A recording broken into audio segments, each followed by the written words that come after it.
the setup, the pimp pad, the pussy palace. What did you call it, Jordan? The something palace? The Comfort Palace, yeah. Comfort palace. Yeah, so for example, I'm gonna drop something in the chat on YouTube for you guys who are watching.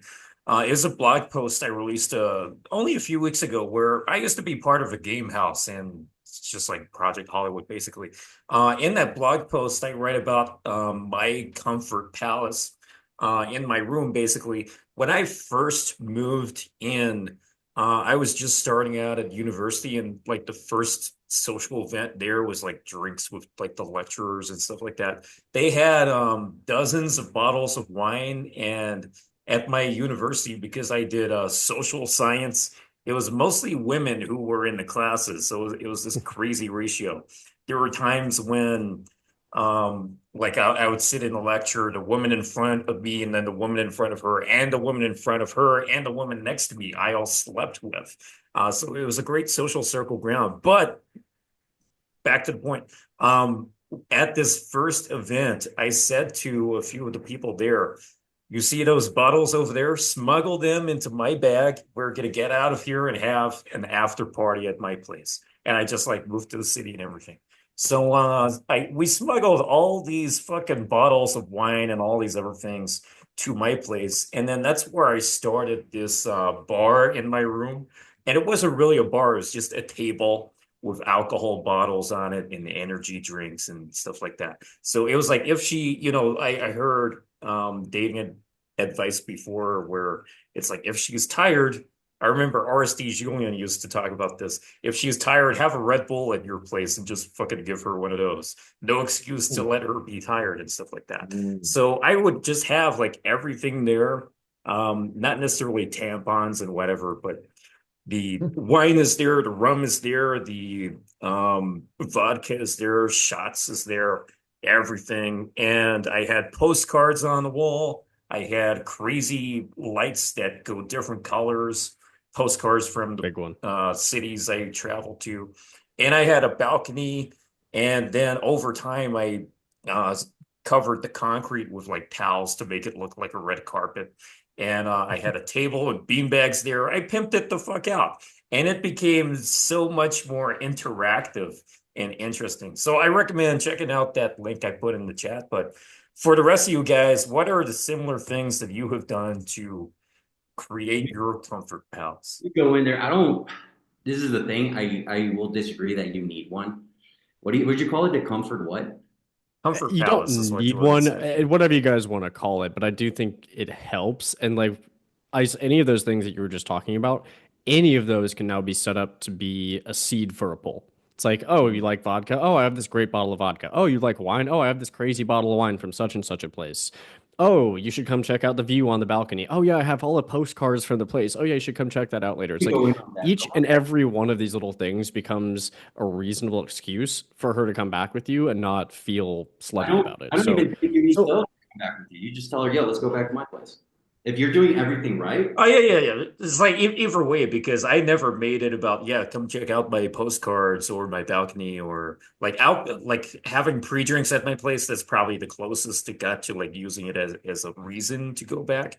But it's like it's not a requirement. It's just something interesting that kind of makes it all cool and everything like that. But the other part is like, wouldn't it be creepy if you were taking photos in your bedroom of like the women who were in there?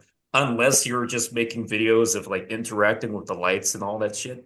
It's like everyone's just happy with that. So it's a neat little difference that maybe, I don't know. yeah, I I think the think the comfort. I bare don't know. I minimum. like seating the poll, honestly. I do that on pretty much every date, every poll. Like, I'm giving her a reason. We both know that we're going back to like do our thing, but from what I've seen, it tends to just go over a little bit smoother. And I recommend, especially as guys are learning, she knows why she's going back to your place, but if you just give her that little excuse to latch onto, then it does make things a lot easier. And, Yeah, and sometimes for guys, beginners, yeah, for beginners, it really helps if you have kind of a nice place or whatever you have, right? So you take pictures and videos of your place or where you're going. And then in the interaction, you just show the girl, hey, by the way, this is where we're going today. Look, this is what I have at my place, right? And then you can use it later to seed the pool and to tell the girl, hey, look, this is what I have. I have this pool, I have this whatever you have, right? It can be anything. I have a cat. I had a I want to see a BDSM version of this. Hey, look at this this torture machine that I have. Look at my sex dungeon. Hey, look at my I simulator. used to. I also think guys need to be prepared for the question because if a guy just says, "Yeah, let's go back to my place," then sometimes the girl will be like, "Why?" And then the guy gets all nervous and shit. Well, like, right? So it does help to have that kind of, well, we can go check out this. Or you said you like Harry Potter. We can go watch Prisoner of Azkaban, right? Or whatever it is. Let me phrase that real quick because I think I'm like such a devil's advocate against that because if you're doing everything right, like well, at least the way I teach it, everybody's different, but the girl's escalating on you, the girl's closing you. You get what I'm saying? And so by the time you spit that idea, if you're doing everything right, you're flirting on, right? You're the man, just saying it, she's not going to say no. It's like it's extremely rare she says no. You know what I'm saying? She's not coming over to check out your pussy. She's coming over for you to check her pussy. Yeah. I also think So I will say if she's escalating hard on you 100%, I think a lot of guys just struggle with escalation in general. Either way will work, right? Like as long as, again, if she's escalating on you, if she clearly wants to fuck you, then like, yeah, just say, let's go back to my place. Like you don't need to set extra steps. But at the same time, it's like, all right, well, if you guys are not at that point yet, then cool. Give her the excuse, put that extra little step in there and it'll go smoother. And then once you're at that point, you have enough reference experience to have her escalating on you, then yeah, dude, let's go back to mine.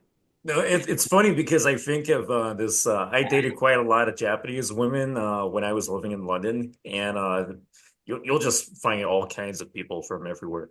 And there was this one particular woman who she came to my place eventually, but the first night we met, I wanted to pull her home, and she was like super. She was like the most awkward type of Japanese person you could imagine, and Japanese people can be pretty awkward. So it was like I imagine if I went back in time, I could probably say something like, let's go back to my place so we can play with a Tamagotchi or some shit." Otherwise, it's just for some women like that who are just like so linear. It can be quite a different case. But anyway, I think we Well, kind of Jesse, covered this. I just thought of this one exact. Jesse actually has a good example too. I remember when a girl actually tried that on me, where it was like she said that we were going to go back to her place and watch some show on TV, right? And this was back in the college days, and this was when I was so like not well versed in this stuff, where it's like I went to her room and she didn't even have a TV, right?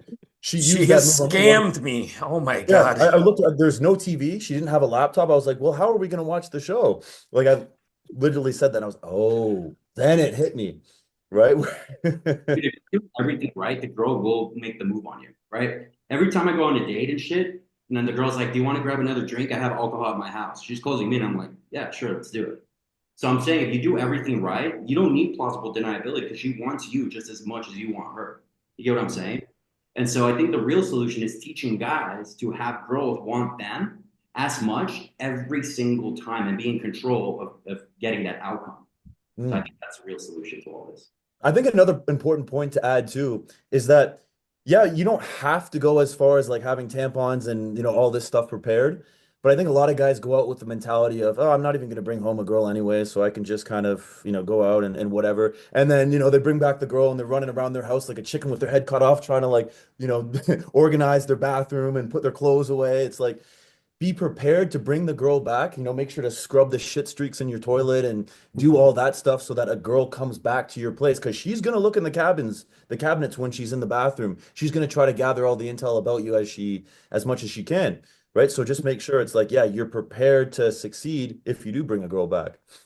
So I do want to go back to this a little bit too. So do you ever run into issues with girls who are a little bit less sexually liberal, a little bit less sexually open, who don't think, oh my God, immediately I'm going to fuck this guy? Because what I've noticed is like most girls are very down to hook up on the first date. It's not a problem at all. But there are certain girls who prefer a little bit of subtlety and tact. And so I'm very much a probabilities guy. I know I'm not going to lose any of the girls who are down to fuck me by being a little bit more subtle, but I will lose some of those more conservative, more, well, again, just girls who are not quite so blatant with it by being blatant myself. So if I'm not going to lose any by ceding the pull, to me, it's like, why the fuck wouldn't I do it? It costs me nothing, really. It costs me absolutely nothing. But if I don't do it, there is a probability that I lose one or two. So why the fuck not?